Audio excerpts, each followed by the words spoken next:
Assalamualaikum warahmatullahi wabarakatuh. Sahabat misteri, kembali bersama saya di Dangyang Cipta Rasa Channel. Untuk episode kali ini, saya akan menceritakan kisah nyata misteri yang dialami oleh Pak Yono saat dirinya bekerja menjadi sopir ambulan. Tapi sebelum masuk ke cerita, saya kembali mengucapkan terima kasih kepada sahabat yang sudah subscribe ke channel ini. Dan buat yang belum, silahkan subscribe dan nyalakan loncengnya biar notifikasi video terbaru muncul di HP kalian.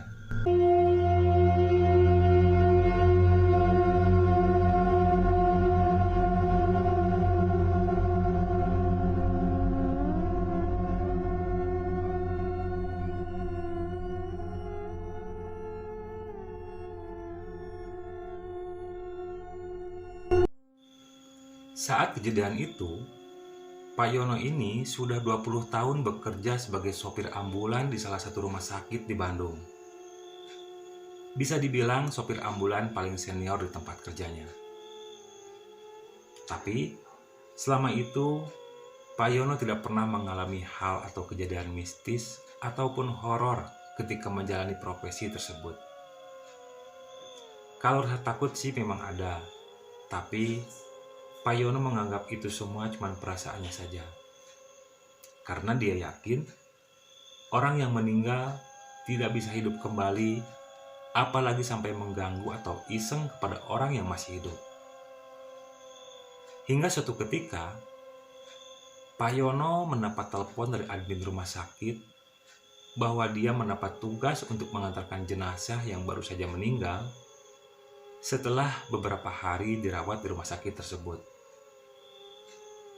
Tapi Pak Yono sempat tertegun sejenak, karena admin rumah sakit bilang, Pak Yono harus mengantarkan jenazah tersebut ke kota Medan, jarak yang sangat jauh dari tempat dia bekerja tentunya, dan memerlukan waktu beberapa hari untuk sampai ke tempat tujuan. Meskipun berat, tapi Pak Yono akhirnya menerima tugas tersebut. Sebenarnya, menjadi sopir ambulan bukanlah cita-cita Pak Yono. Namun, karena keadaanlah Pak Yono akhirnya dengan ikhlas menjalani profesi tersebut. Dan ini salah satu resiko kerja yang harus dia terima dan dia laksanakan. Karena waktu tempuh dari Bandung ke Medan sangat jauh bila menggunakan mobil, Pak Yono mengajak salah satu rekan kerjanya bernama Anwar. Biar nanti dalam perjalanan, dia bisa gantian mengemudi. Anwar ini kebetulan sopir baru yang baru saja 2 bulan kerja sebagai sopir ambulan. Jadi dia begitu bersemangat menerima ajakan Pak Yono. Setelah jenazah dimasukkan ke dalam peti mati, kemudian peti itu mulai dimasukkan ke dalam ambulan, dibantu beberapa keluarga dari jenazah. Dan saat Pak Yono memasukkan peti, sekilas dia mendengar percakapan salah satu pengurus rumah sakit bahwa jenazah itu dibawa ke Medan sengaja atas permintaan keluarga besarnya, terutama anak-anaknya. Dan dari orang itu juga, Pak Yono mengetahui bahwa jenazah dalam peti itu seorang perempuan yang sudah cukup tua. Almarhum ini meninggal ketika menengok salah satu anaknya yang sedang kuliah di Bandung. Mobil ambulan mulai keluar dari parkiran rumah sakit melaju dengan cepat di jalanan. Dan saat hari mulai sore, ambulan tersebut sampai di Pelabuhan Merak untuk menyeberang ke Pulau Sumatera.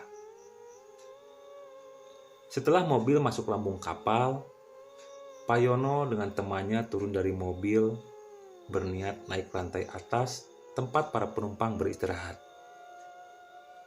Kebetulan, saat keluar dari mobil, Pak Yono hampir menjadi orang terakhir yang naik. Temannya sudah lebih dahulu naik karena kebelet BAB. Ketika mulai menaiki tangga, sekilas Pak Yono melihat seorang perempuan tua memakai sweater dan membawa tas yang dia peluk di dadanya. Berjalan keluar dari deretan mobil yang diparkir di dalam dek kapal.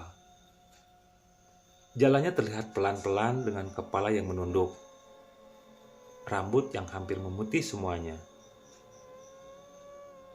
Pak Yono berpikir, orang yang sudah tua seperti itu kok dibiarkan bepergian sendirian, apalagi perjalanan keluar pulau. Kemana keluarganya? Pikir Pak Yono dalam hati.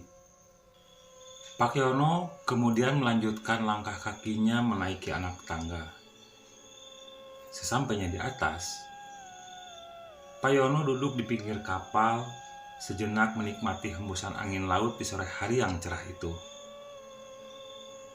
Setelah adzan maghrib, kapal mulai menyeberang menuju pelabuhan Bakauheni. Dan 2 jam kemudian, kapal sudah hampir sampai mendekati pelabuhan, kemudian bersiap untuk bersandar. Pak Yono dan Anwar pun segera turun mendekati mobil ambulannya. Saat sedang berjalan menuju mobil, Pak Yono kembali melihat perempuan tua yang tadi dia lihat keluar paling terakhir saat menuju lantai atas kapal. Wajah perempuan itu sekarang terlihat jelas dan berjalan mengikutinya. Ketika Pak Yono sudah hampir berada di dalam mobil, perempuan tua itu menghilang. Cepat sekali hilangnya. Pak Yono keheranan, karena tadi dia melihat perempuan tua itu jalannya pelan sekali.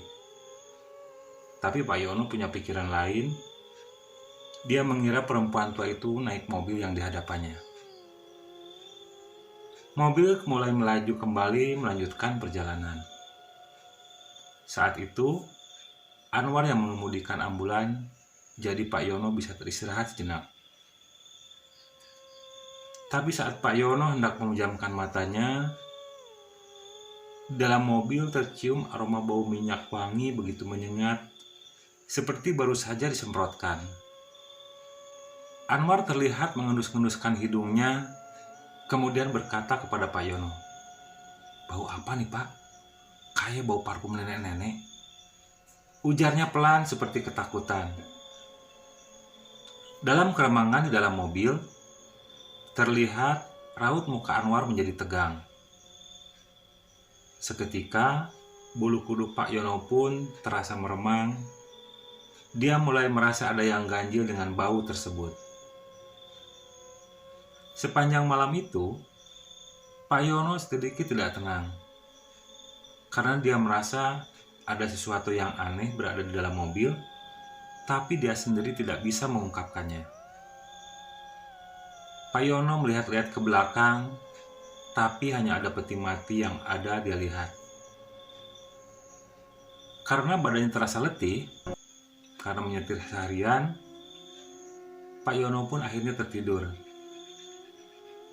Sementara Anwar mengemudi walau dengan perasaan takut. Beberapa jam kemudian, Pak Yono terbangun dari tidurnya. Terlihat saat itu pukul 2 malam dan mobil masih melaju di jalan Trans Sumatera. Pak Yono kembali mengemudikan ambulan gantian dengan Anwar yang terlihat sudah mulai mengantuk. Dan tidak lama kemudian, Anwar pun tertidur. Untuk mengurangi rasa kantuk, Pak Yono kemudian menyalakan rokok yang dibawa. Dan di saat korek api dinyalakan, sekilas terlihat dari spion depan ada sosok perempuan yang duduk di pinggir peti mati. Pak Yono kaget bukan kepalang. Tapi dia berusaha tetap tenang karena sedang mengemudi. Perlahan, dia lihat dari spion sosok perempuan itu duduk dengan kepala menunduk. Dan yang membuat Pak Yono lebih ketakutan, ternyata perempuan itu yang tadi sore dia lihat di dalam kapal. Perempuan tua memakai sweater dan membawa tas. Meski takut, Pak Yono berusaha tetap tenang. Dia sengaja tidak membangunkan Anwar. Takut Anwar panik dan terjadi hal-hal yang tidak diinginkan. Setelah mengucap istighfar dan membaca ayat-ayat Al-Quran yang dia hafal, Pak Yono merasa sedikit tenang,